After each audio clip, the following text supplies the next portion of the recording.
I'm Bianca Bellavia, and I came to Lance Armstrong Foundation in 2000 as Director of Communications and Volunteers, I believe was my initial title, and was put in charge of really the grassroots fundraising effort called the Peloton Project.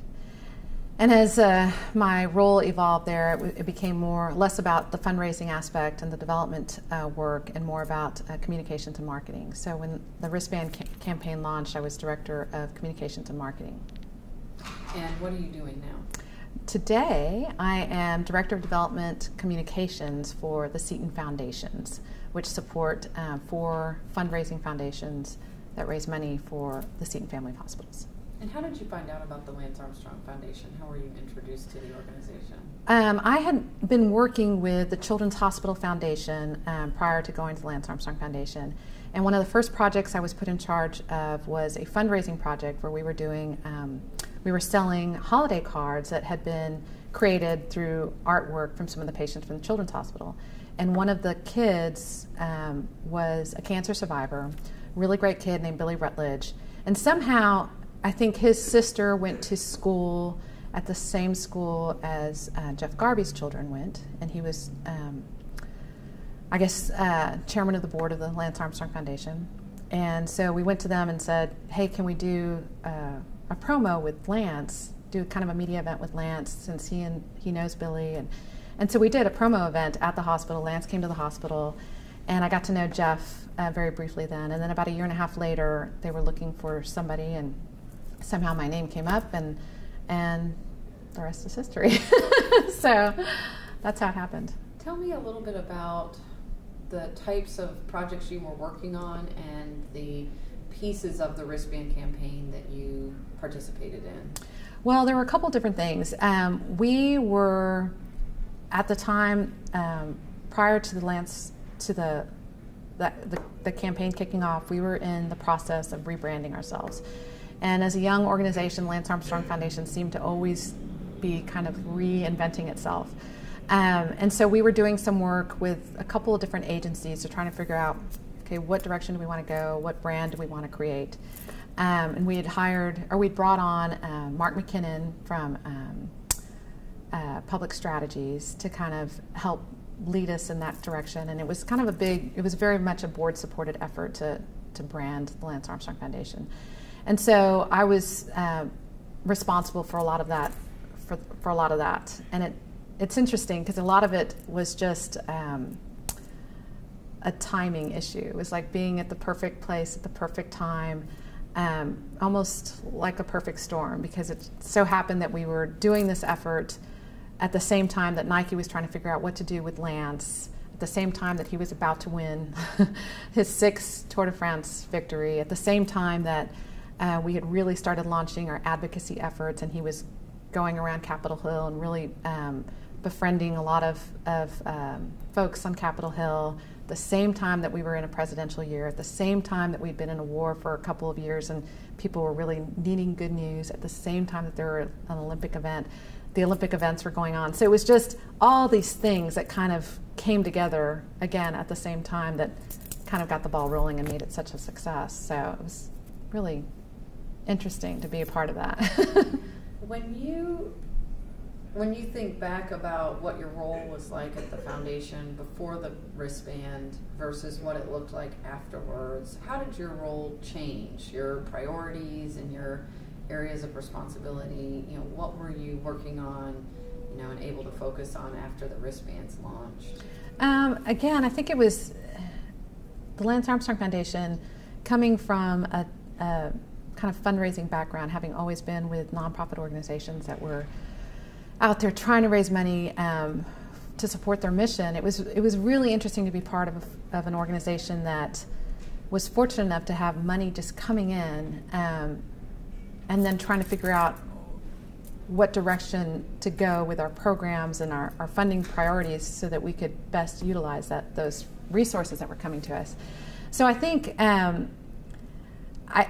before the wristband campaign, it was like, we were so concerned about the programs and what we were doing, and without realizing that just the existence of the Lance Armstrong Foundation and what it represented to people, the brand itself was just so powerful without without a lot of answers being obvious. And so it was a real shift in my thinking when I think about how focused we were on trying to get, the right mission statement and the right programs, and we were doing a lot of different things in a lot of different areas. But I think Lance's story and how that story came through to the public through the wristband campaign just resonated so incredibly with people that it was then about, okay, how do we manage this brand? How do we manage this brand that's called the Lance Armstrong Foundation so that it doesn't become so far removed from our focus on cancer survivors, and it stays authentic to what it started as, is really a story of a cancer survivor who, beat the odds and had an attitude about it that really resonated with people who were in the same boat. So now, you've stayed in the world of nonprofit fundraising and communications.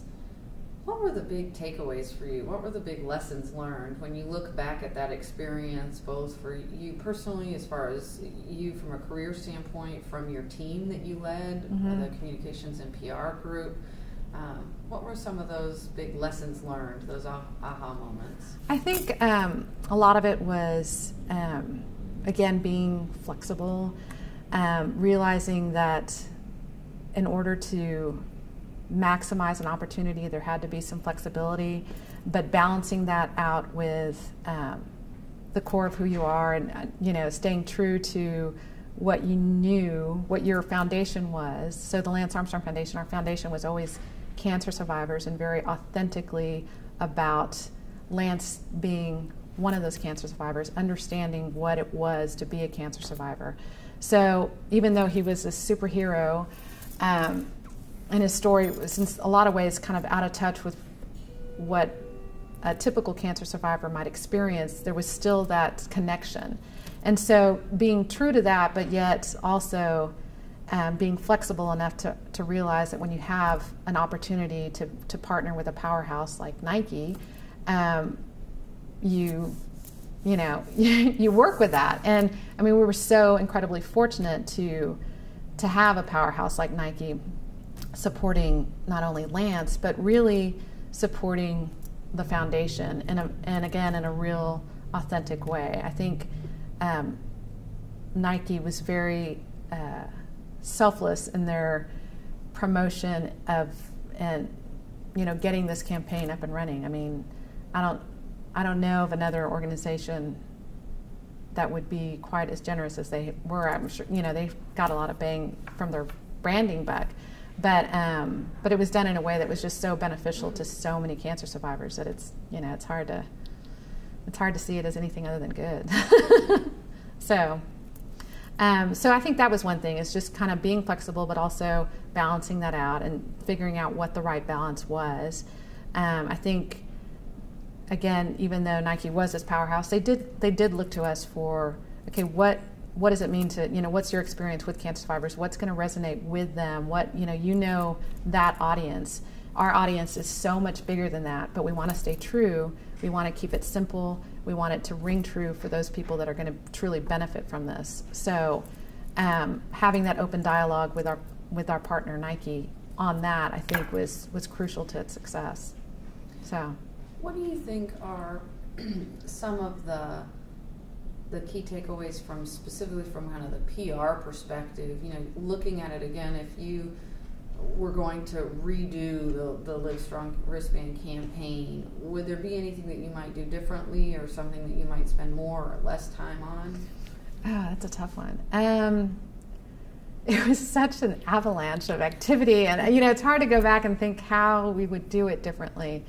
Again, I still always go back to this: how much was truly within our control. Again, it was just this, the stars were truly aligned at this, this one summer that, he broke a record that will probably not be broken again for another century, if ever. And his story, again, it's just, it continues to resonate with cancer survivors.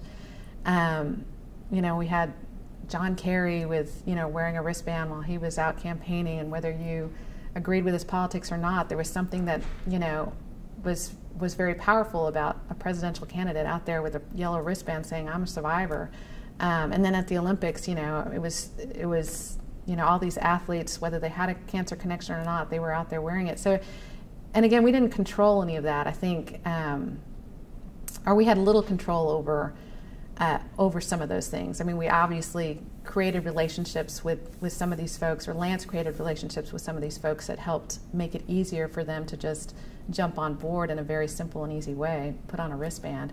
But I think, you know, when I look back at seizing opportunities, opportunities were coming at us left and right, and we were just trying to figure out how to make the most of them with, again, you know, not compromising ourselves. Because there were definitely some, you know, minor episodes where people were like, we want such and such actor to wear it in this movie, and, well, is he going to be smoking? Is he going to be doing anything that, you know, is unhealthy? And, you know, there was weird things like that where you wouldn't think, wow, you know, you've got some great opportunity for exposure. Well, not exactly. I mean, we still want to stay true to what this means. So there was a little bit of that, but I can't think of what else we would have done differently. I think it was so hard to really have any forethought to how successful it was going to be. I think it continues to be surprising to everybody who was involved at just how much it took off. You know, I mean, I remember being at a meeting with Nike, and it was like, okay, we've got 6 million. Can y'all, can you guys, the Lance Armstrong Foundation, can you guys commit to selling, you know, getting the word out and, you know, selling at least 1 million of those? We're like, oh my God, there's no way, you know. We were sure, yeah, we'll do it. And then we went back to the office like, oh my God, how are we going to do this? And I'll never forget, I think I was on an airplane, and I was talking to somebody from Nike, and we were like going back and forth. Do we order another 1 million or not? Do we order another 1 million or not? And I was like, do it. You know, it was like we had already surpassed that. You know, we're getting close to reaching that 6 million. And then it just kept going and going and going. And it's just, it's still a little mind-boggling to me about, you know, why it was so successful. One of the things that I remember vividly from our conversations at that time was you basically carrying the banner for, we need to have a follow-up strategy. Mm-hmm. We need to have a follow-up. What are we going to do? You know, when we sell 6 million wristbands, and when people are wearing this, what are we going to ask them to do? What are we going to, mm-hmm. you know, what happens next? Yeah. Do you feel like, you know, talk a little bit about your thoughts around that, and maybe that's good. Yeah. Where you might do, you know, what have you done with that? How has that played into the campaigns that you're doing now? I think, yeah, that's a really good point. I remember the what next, you know, and the what now, and now what, you know. And a lot of it was, okay, obviously there was a need to connect somehow. And the beauty of the campaign was that it was so simple. And that's one lesson I think I've learned, is simplicity is always best. I mean, it was a simple action. It was a simple message. It was a simple donation, a very low, you know, $1 for a wristband. I mean, who couldn't do that? So the simplicity of it was so genius in my mind. And, you know, as far as a lesson learned, I think about that a lot when I think about other campaigns that I might work on. You got to keep the message really simple. You got to make the ask really simple so that people can jump on board. But then also, once you've got them engaged, then what? You know, and I think that was always a challenge for us. We've got 50 million people buying these wristbands or wearing these wristbands. What are we going to do with them? What are we going to do with that kind of energy and force, if you will? And, you know, I think the next thing we did was try and engage them in sharing why. So, you know, we started started a campaign, an online campaign to have people share their stories. And I think you see that often. It wasn't necessarily a unique idea, but I think the way, some of the things that we did in engaging folks to tell their stories on video and tell their stories, you know, at events by, you know, writing it on any type of thing that they could. I mean, we had paper wristbands, we had signage, we had things that people could wear. We had lots of videos on our website about people saying why. So I think we recognized that there was a need talk about it and talk about why it was so important to them. So we tried to take advantage of that opportunity to have people talking about the issue that we were working toward figuring out ourselves. So I still think that probably the Lance Armstrong Foundation is, or the Live Strong Foundation, I think is now what it's called, is still trying to figure out how to, they've done a really good job of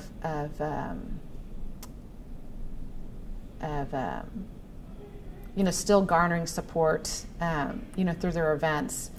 But honestly, I don't have a sense for where they are now with, kind of some of their support groups, and I know they continue to successfully raise money through their events. And I think that was built off of this idea that there's so many people out there with this need to connect to this cancer message. So, what do you think? When someone comes to you, and I'm sure they do, and says, help me find my next Nike, or what's the next wristband idea? What are the things that you kind of recommend that they do or think about as they try to build something, or they're trying to get their organization to that next level? I think one of the things is, it's kind of common fundraising 101. The easiest person to ask for money from is somebody who's already given you money. And the beauty of the Nike campaign is Nike had been with us since day one, and they were just trying to figure out how to really take it to the next level. And so I think a lot of organizations have support already, and they just haven't figured out how to tap into ways to better engage with that support.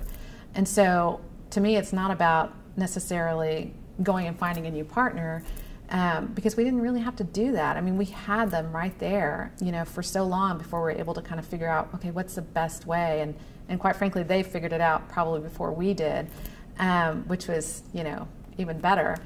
But I think that's really, one of the best takeaways I can walk away from is knowing that sometimes, it's right in front of you. It's somebody that's already in your, they're already in your house. You just haven't figured out how to, fully engage with them. So, how do you think the campaign impacted the organization as a whole? Kind of pre and post wristband. How did the wristband change the organization, and how can other organizations kind of either prepare themselves or at least be open to that type of change? Well, I mean, it changed it in so many different ways. I mean, we really weren't.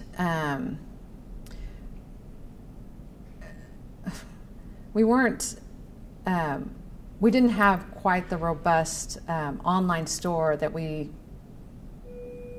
had after that campaign that we did before the campaign. I mean, I think we were trying to get it up and running, and we put a lot. I think we had to go through several vendors to kind of that could really deal with the bandwidth of all the influx of people. And so just bringing people on board that had the expertise to manage retail, from a nonprofit standpoint, I guess, was big. I think accounting wise, our finance department really had to step it up, because it was, again, you're dealing with money coming in a different type of transaction. It wasn't a strict donation, it was actually a sell, online sell. And so how do you deal with that? And so I think we were fortunate in that we were able to get people on board very quickly, because it could have, it had the potential, obviously, to threaten our nonprofit status. And there's a lot of things that you always want to make sure when you've got a foundation that's raising money, for missions as important as cancer, with a name as well known as Lance, that the integrity of the organization is kept up. And so I think I'm very proud of the fact that we didn't have any major snafus when it came to our accounting and our finances and all those things that really have to be in place. Your infrastructure has to be in place if you're gonna continue to thrive afterwards. So I think that's one thing that a lot of organizations probably don't see as immediately as I did. I mean, I think I was thinking about it quite often, like, oh my gosh, we've got all this money and we've got to show what we're doing with it and communicating how we're spending it. And You know, we've got audits to do and, you know, annual reports to show, you know, and so there's that part of it that I think infrastructure-wise an organization has to be really strong. So I think that's interesting too, because one of the things you mentioned earlier was timing. You know, I think back to when the three of us were in the office together in 2000, and if Nike would have come to us and said, yeah, what do you think about this idea? It obviously would have ended much differently. We'd probably all be, you know, having millions of wristbands in our houses at this point. Right. But really thinking about infrastructure too, from the work that you and your team did on a communications and PR standpoint with the media section of the website and having those tools in place. So there was a process and an amount of time that was dedicated to just getting the organization up to par. Did you feel like when you first stepped in that was some of, you know, your biggest challenge and opportunity was putting that infrastructure in place? Definitely. I mean, again, I think in the very beginning, when there were just three of us, we were wearing so many different hats that, you know, you become a jack of all trades and a master of none, but you're constantly afraid that one of the balls is going to drop. And so I think, fortunately, we were at a place where we were starting to kind of build the team, and we were also in a place where we could also build on that building so that when we had to build up, we could. But it was really interesting because, you know, when I first started and I was dealing with media relations, again, it's just so different. I mean, it's different from any other organization that I think I'll ever work with. You know, most organizations are out there pounding the pavement, trying to get people interested in what they're doing. And for us, we were fielding calls from the media and trying to really be reactive to media requests as opposed to proactively out there pitching things. But, you know, that has its challenges as well. And one of the biggest challenges was people had their own misconceptions about what we were doing. And because we were really the only entity that had Lance's name on the door, that created all kinds of communication challenges because people wanted to get to Lance the athlete, or Lance the recent divorcee, or Lance the guy who just retired, or Lance, you know, the guy who's about to be in a film, or Lance, and not Lance, the founder of the Lance Armstrong Foundation, whose mission was to help cancer survivors. And so trying to field those types of media requests and alter, you know, their direction so that it was beneficial to us and what we were trying to do for cancer survivors was a big challenge. And, you know, I was fortunate enough to be able to kind of build a team that that when the campaign really took off, we had some media folks on board who not only understood, you know, PR as it related to Lance the athlete, but really understood the cancer cause and the political aspects of it, the financial aspects of it. There's just, cancer is just so incredibly complicated, and we were venturing into advocacy and government relations and those types of things, and really understanding that piece of it and how it related to you know, Joe Schmo on the street or Joe Schmo politician or whatever. I think that was really helpful, and I think that contributed to us making sure that the message never got way far out in left field. So, from a marketing and communications perspective, at what point did you realize everything's changing? All of the brand, you know, because before the wristband, everything was Lance Armstrong Foundation, aside from the Education Resource Center, and then post-wristband, once the campaign really took off, there was a dramatic shift in the look and Yep. feel of the organization, and there was also a sense of almost needing to apply the wristband to everything, direct mail, everything. So talk a little bit about that balance and kind of lessons learned from the perspective of where did it apply and make sense, and where did it need to That's a really good question to bring up, because honestly, there was a part of us that was always fighting the natural tendency of our public to associate the Lance Armstrong Foundation with Lance, the athlete. And I feel like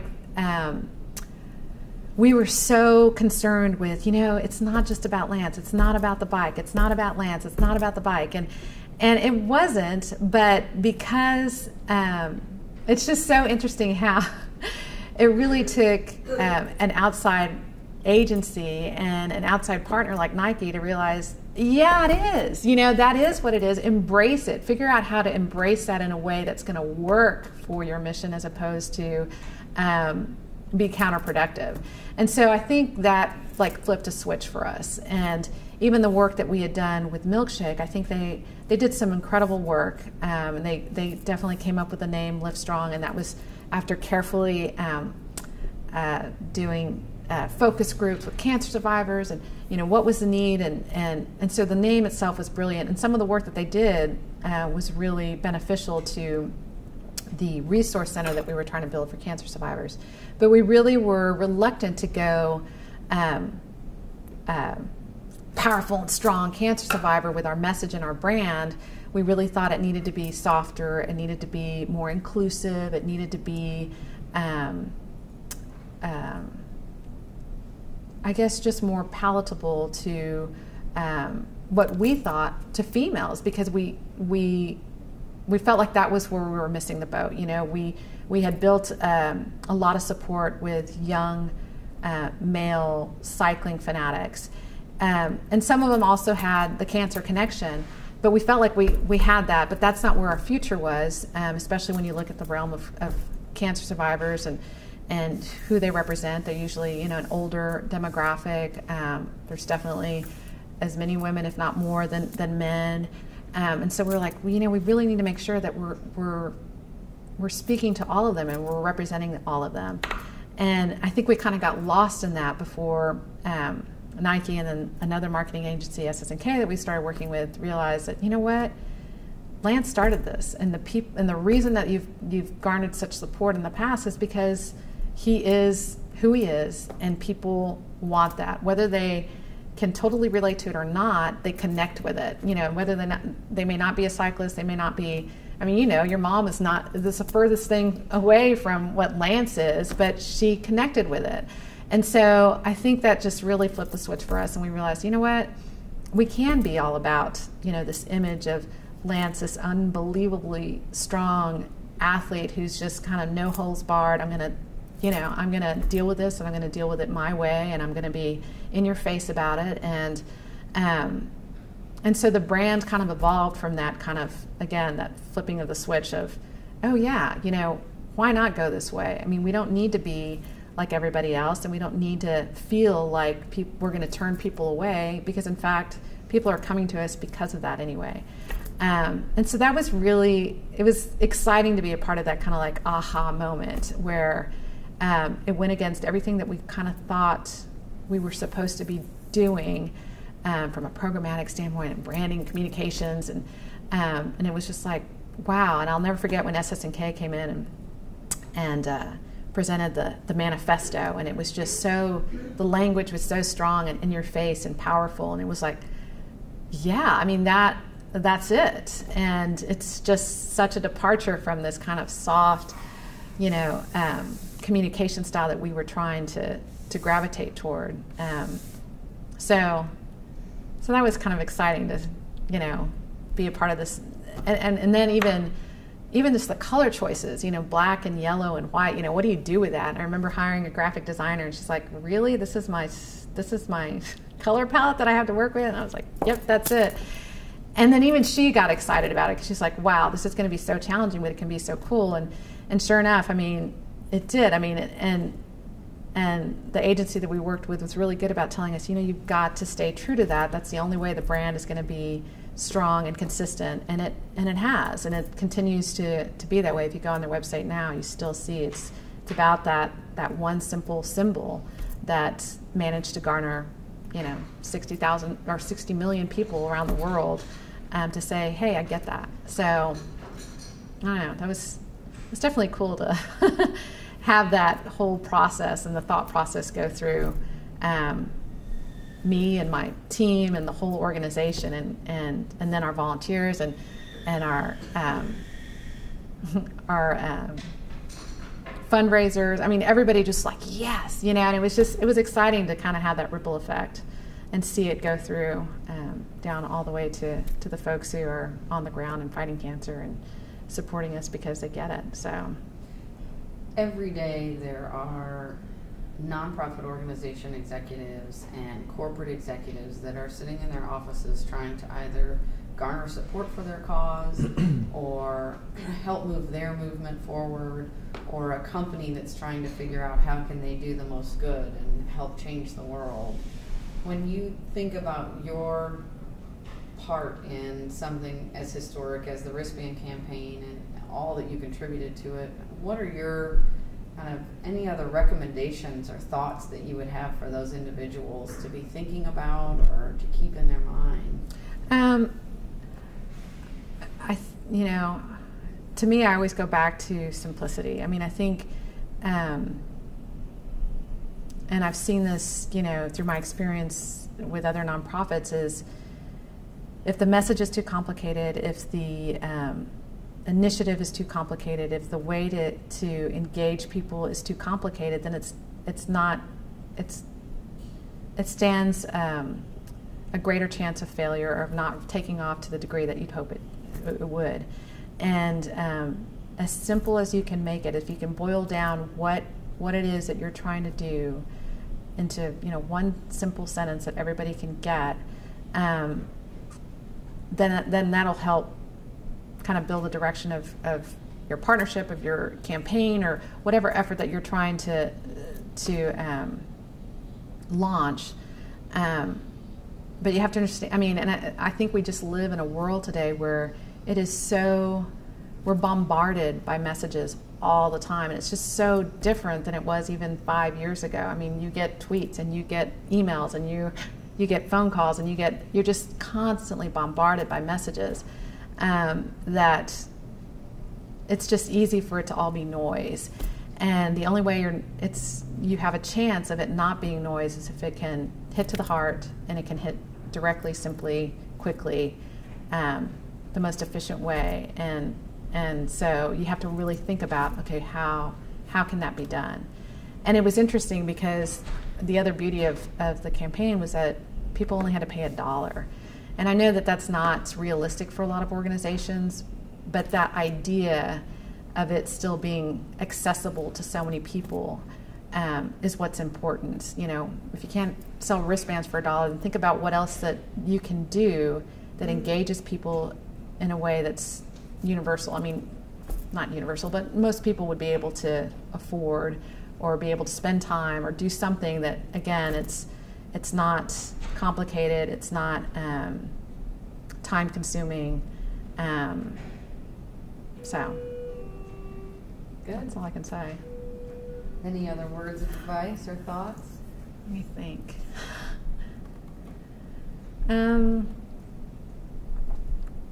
Oh gosh,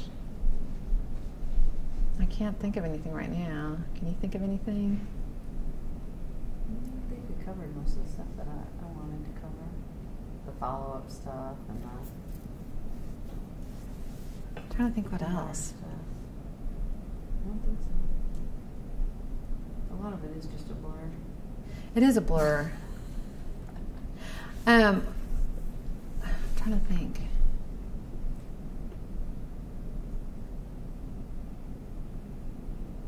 Yeah, and a lot of it too is that I haven't, kept abreast of how things are kind of rolling there now. I'd be interested to, and I'm sure you got a lot of information from Doug about, what they've done. I think the biggest question is, and then we thought about this a lot, there's 65 million people out there wearing the wristbands, or, because 65 million were sold, and those numbers are a little, not exactly right, because there were people that bought millions, or thousands of wristbands or whatever.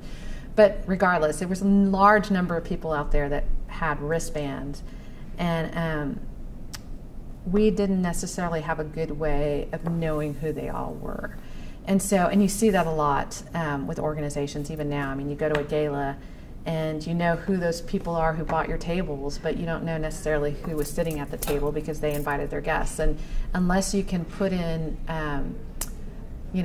develop mechanisms or systems so that you can always, you have a better chance of knowing who those folks are, then you can engage with them. Because I think our biggest challenge was figuring out how to re-engage with folks that we knew were out there. And I don't know how we could have done it, but it's definitely something that people need to think about when they're starting a campaign is, there's always value in knowing who your biggest supporters are and having ways to re-engage with them, go back to them and talk to them about, what else they can do or what else they want to do. Or,